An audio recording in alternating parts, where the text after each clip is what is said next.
అదే తరహాలోనే ఈ రాష్ట్రంలోనూ కూడా మెగా డిఎస్సి పేరుతో దగా చేసినారు. అదే తరహాలోనే ఆడ నీట్ ప్రశ్నాపత్రం లీక్ అయింది. ఈడ మెగా డిఎస్సికి సంబంధించిన టీచర్ల యొక్క ఉద్యోగ నియామకాలకు సంబంధించి అత్యంత బహిరంగంగా లీక్ అయిపోయింది ప్రశ్నాపత్రం. ఎంతో గోప్యంగా ఉంచాల్సినటువంటి ప్రశ్నాపత్రాన్ని అవుట్సోర్సింగ్ ఉద్యోగులు అప్లోడ్ చేస్తారు ఆ కంప్యూటర్లో. ఏ కలెక్టర్ స్థాయిలోనో అంతకు మించిన స్థాయిలోనో గోప్యంగా తయారు కావాల్సిన ప్రశ్నాపత్రాన్ని అవుట్సోర్సింగ్ ఉద్యోగస్తులు కంప్యూటర్లో అప్లోడ్ చేస్తున్నారంటే ఎక్కడికి వచ్చింది ప్రజాస్వామ్యం ఈ రాష్ట్రంలో? ఇది మెరిట్ లిస్టు ప్రకారం ఇవ్వాల్సినటువంటి ఉద్యోగాన్ని నారా చంద్రబాబు నాయుడు గారి కుమారుడు లోకేష్ గారు మెరిట్ లిస్టు ప్రకారం కాకుండా మనీ లిస్టు ప్రకారం ఇచ్చినారు ఉద్యోగాలు.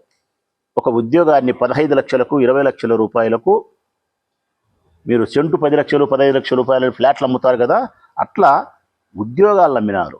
ఉత్తీర్ణతను నాశనం చేసినారు. పిల్లల భవిష్యత్తును నాశనం చేసినారు. ఈ రాష్ట్రంలో ఉండే నిరుద్యోగులైనటువంటి యువతీ యువకులకు వచ్చే గొప్ప అవకాశం అప్పుడొకసారి ఉద్యోగ అవకాశం. ఆ ఉద్యోగ అవకాశంలో కూడా మెరిట్కు ప్రాధాన్యత ఇవ్వకుండా మనీకి ప్రాధాన్యత ఇచ్చి మెరిట్ లిస్టులో ఉండాల్సిన వాడు మెరిట్ లిస్టులో ఉండకుండా మనీ ఇచ్చిన వాడు మాత్రమే ఆ లిస్టులో ఉన్నాడంటే ఎంత నీచం! ఇంత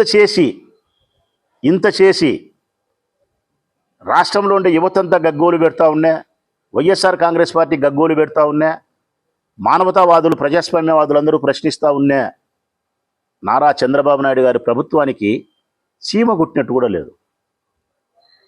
దున్నపోతు మీద వానవన్నే సంధాన వ్యవహరిస్తున్నారు. ఏ చర్యలు లేవు.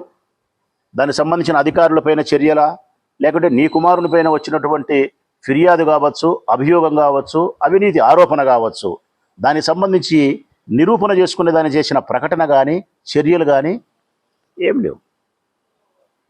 మౌనం.